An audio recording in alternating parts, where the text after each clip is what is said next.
Imagine waking up. It's your wedding day, but there's no joy, just dread. You hear metal scraping stone outside. Your mother's in the corner, maybe clutching rosary beads, praying. The air feels thick, heavy with fear. You're 12, just 12 years old. And there's this silk dress hanging nearby, dyed with precious indigo. It cost your family 3 months of grain stores. But it doesn't symbolize love. It symbolizes loss, your childhood, your name, your body, your choice. This isn't the marriage we know from fairy tales. This is medieval marriage. Today, we're taking a deep dive into the often brutal realities of marriage for women back then. Our mission is to uncover these stories, these forgotten experiences of survival and suffering. We want to show how marriage was fundamentally a legal thing, an economic arrangement, often violent and just so far removed from our modern ideas of romance. We'll guide you through a narrative, using the sources you've shared, putting you right into the shoes of a medieval bride. Okay, let's unpack this. We start with a really stark truth, don't we? A medieval bride was essentially a commodity. That's right. A living contract sealed with flesh and blood, as one source puts it. It bound two families together in an arrangement that, had absolutely nothing to do with love. It was about survival. Pure and simple. Women treated like currency, children as political pawns. It's just fundamentally different from anything we recognize today. It wasn't two people choosing each other. It was a calculated legal and economic deal between families, often planned when the bride was, well, literally still in swaddling clothes. Unbelievable. And what's really striking is the church's initial stance. The Catholic Church, which we associate so strongly now with marriage being sacred, back then, they often viewed it more as a necessary evil. A necessary evil? Really? It is, mainly to prevent fornication, not this deeply sacred, loving bond we often think of today that came later. Okay, so the narrative we're following, it gets really specific. It paints this picture of an 11-year-old girl, Lady Matilda, daughter of Sir William de Clare, and she has a dowry 50 mark silver.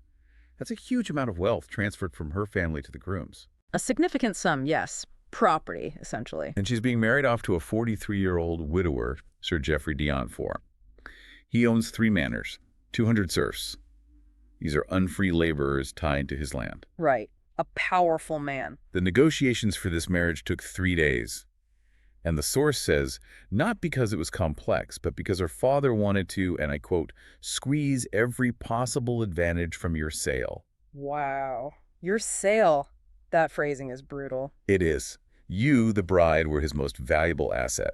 Young enough to be molded, fertile enough for heirs, noble enough to raise his family status. And the fact she'd never met this man. Or was still playing with dolls. Irrelevant. Completely irrelevant to the transaction. It's heartbreaking. It really is. So this raises the question. What were the typical ages? Was 11 or 12 common? It definitely raises that. For noble girls, like Lady Matilda, yes, marrying between 12 and 14 was quite common. Peasant girls tended to marry a bit older, maybe 16 to 18. But for different reasons, right? Entirely different reasons. Poorer families needed their daughters' labor for longer. They couldn't afford big dowries early on. But the key thing, regardless of class, was that marriage was something that happened to women. It wasn't something they chose. No agency at all. Virtually none in this matter. So, on that wedding morning, the dread building, the bride's mother steps in. And she herself was married at 13 to a man she met that day. Bore 9 children, only 5 survived. Imagine the life she'd lived. And she gives this chilling advice. Whispers, remember, a wife must be like water. She takes the shape of whatever vessel contains her. Resistance brings only pain. Wow. Like water. She never spoke of love, apparently. Only duty, obedience. That piece of advice, it's incredibly stark. It just perfectly captures the absolute submission that was expected. It wasn't just about lacking choice. It was this deep psychological conditioning for survival. Become invisible, basically. Exactly. Become invisible. Conform completely. You see mothers who went through the same thing, teaching their daughters not hope, but practical ways to endure, how to survive inside a system with no exit. Okay, so we move from that private fear to the public ceremony, the wedding itself. It's described as a public spectacle. Why? To make the deal irreversible. Precisely. It wasn't primarily religious, not in the way we might think. It was a public legal transfer. It was all about witnesses, about the community acknowledging the transaction. The source says you're led through the village streets like a sacrificial lamb. The whole community is there, not to celebrate, but to bear witness. And in a time before widespread literacy or records, that public ceremony acted as the community's memory. It validated the marriage, and just as importantly, it validated any future children's inheritance rights. So it's legally binding because everyone saw it. Exactly, and that leads to a crucial moment. The priest asks, "Wilt thou take this man?" But the key detail is the bride isn't asked if she consents. Right, she's 12. Legally a child. Yeah. And consent, as we understand it, just wasn't a concept that applied to her in this context. Her father consents for her. He holds her legal rights. So her I will is. It's described as barely audible, almost lost. It powerfully shows her complete lack of voice in her own future. A silent surrender. And then there's Sir Geoffrey, this stranger, 43 years old. Looking at her, the source says, with the same expression a farmer might wear when examining a new horse. Dehumanizing, utterly. And the ring he puts on her finger. It's not gold, it's iron. And it weighs more than your small hand can comfortably bear. This was deliberate, wasn't it? Oh, absolutely deliberate. The source is clear. Iron was hard, unyielding, eternal, like the bonds of marriage. It was not meant to be broken. That's such a powerful, heavy image. Iron. It really is, and the symbolism is key. Gold might suggest purity, value, maybe something divine, but iron. Iron is common, it's hard, it's industrial. It speaks to the practical, unromantic foundation of the marriage. Like Jane's. In a way, yes. It emphasizes the bond as unbreakable, pragmatic. A pillar of society, sure, but potentially at great human cost. It tells you straight up, this isn't about love, it's about function, about economic ties, about social structure. Unbreakable ties. And then the feast. Described as a grotesque celebration of your loss of freedom. Grotesque is a strong word, but likely accurate from the bride's perspective. The talk turns crude. Jokes about wedding nights, breaking in young wives, the need for immediate consummation. But then, a minstrel starts singing songs of courtly love. Ah, yes, the contradiction. Beautiful, impossible stories. Knights, ladies, passion, devotion. It feels so jarring against the reality of the situation. It does feel jarring, doesn't it? But that very clash tells us something really profound about medieval marriage. What's that? Our sources explain that this courtly love, it was almost always extramarital. It described these idealized love affairs, usually between knights and married ladies. Passionate precisely because it was forbidden and often unconsummated. So it was pure fantasy. Essentially, yes. A fantasy realm existing outside of actual marriage. It reveals this dark truth. Marriage itself was so devoid of emotion, of what we'd call romance, that society literally had to invent a completely separate concept for it. Marriage was just duty, property, procreation. That's bleak. That romance had to live somewhere else entirely. It is bleak. But maybe the most horrific part of the whole day, according to the sources, was the bedding ceremony. Yes, this is difficult to discuss. Described as a public ritual that transformed rape into celebration. The whole wedding party escorts the couple to the bedroom. Offering crude jokes, ensuring it happens right away. The bride's virginity wasn't just assumed, it was publicly verified. The source mentions her bloody sheets displayed as proof of her purity, proof her husband had claimed her. Claimed his property in their eyes. The bed itself, it says, looked more like a place of execution.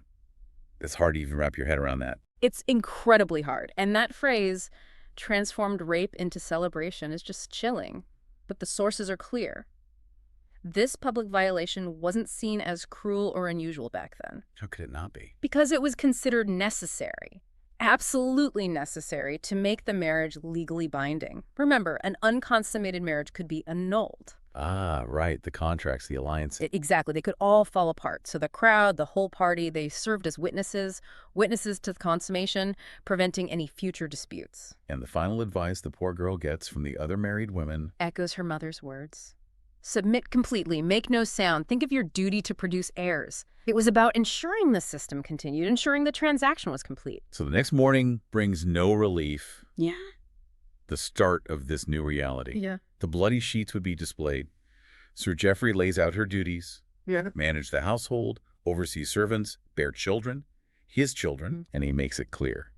You will not leave the manor without his permission. You will not refuse his advances no matter how tired, sick, or frightened you might be. Just no escape. And this is where that legal concept, coverture, really comes into sharp focus. Coverture. Yes. It meant a married woman was legally covered by her husband's identity. She essentially ceased to exist as a separate legal person. She couldn't own property, make contracts. Nothing. Couldn't bring a lawsuit, couldn't even make a will without his permission.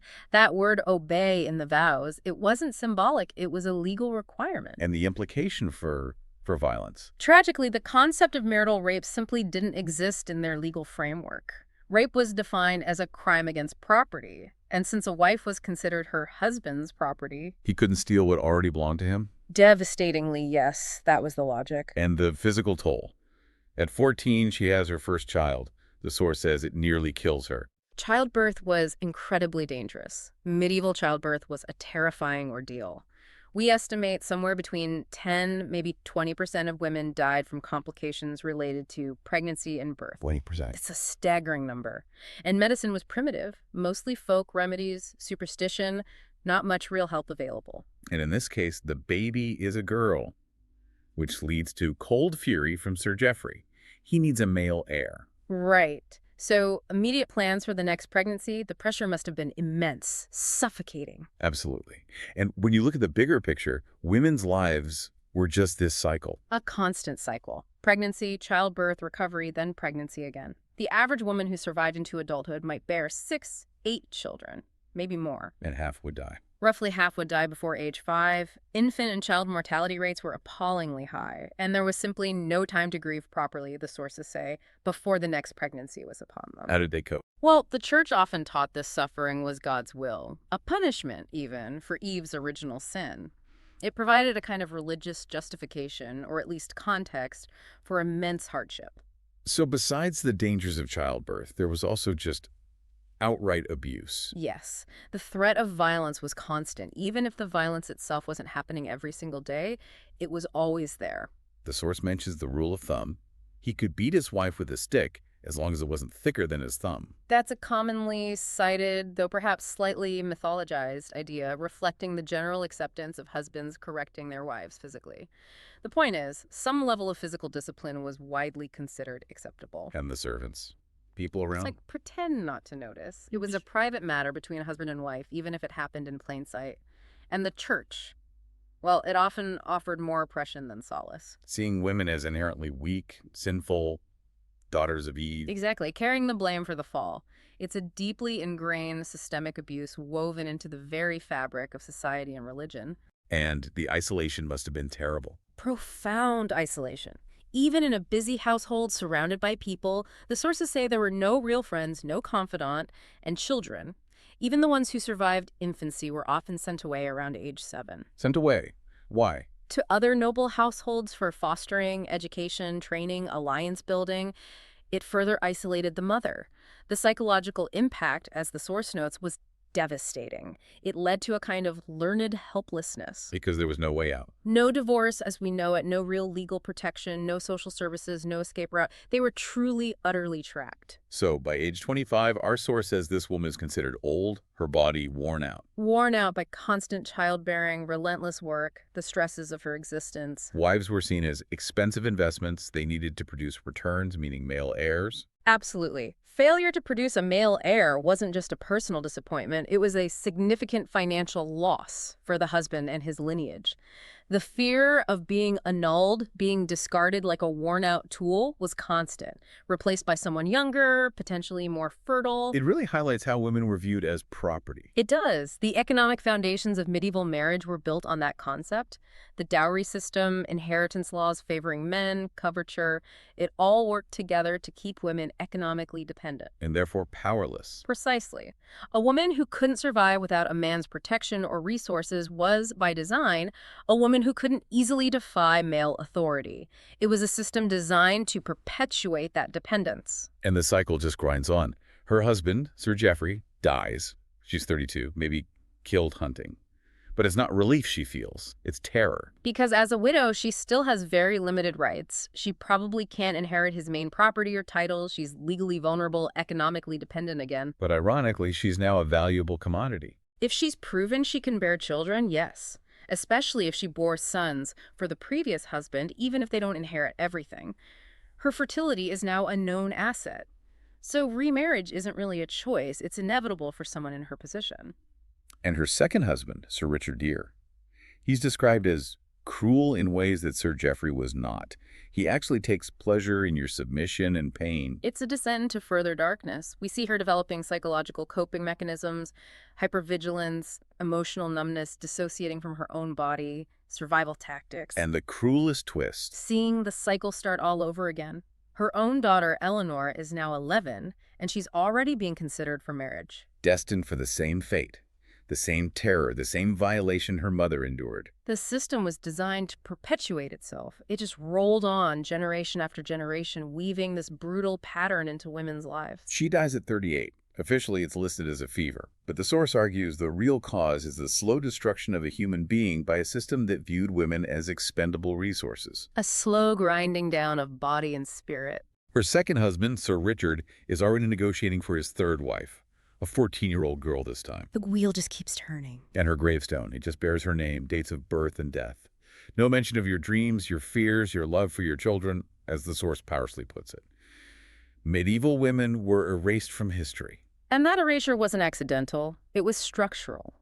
Medieval society was fundamentally organized around the idea that women's experiences, their inner lives, simply didn't matter as much as men's. The legal system, the religious justifications. They were elaborate, sophisticated systems of control, not crude, but intricate, designed in a way that made cruelty look like kindness and oppression seem like protection.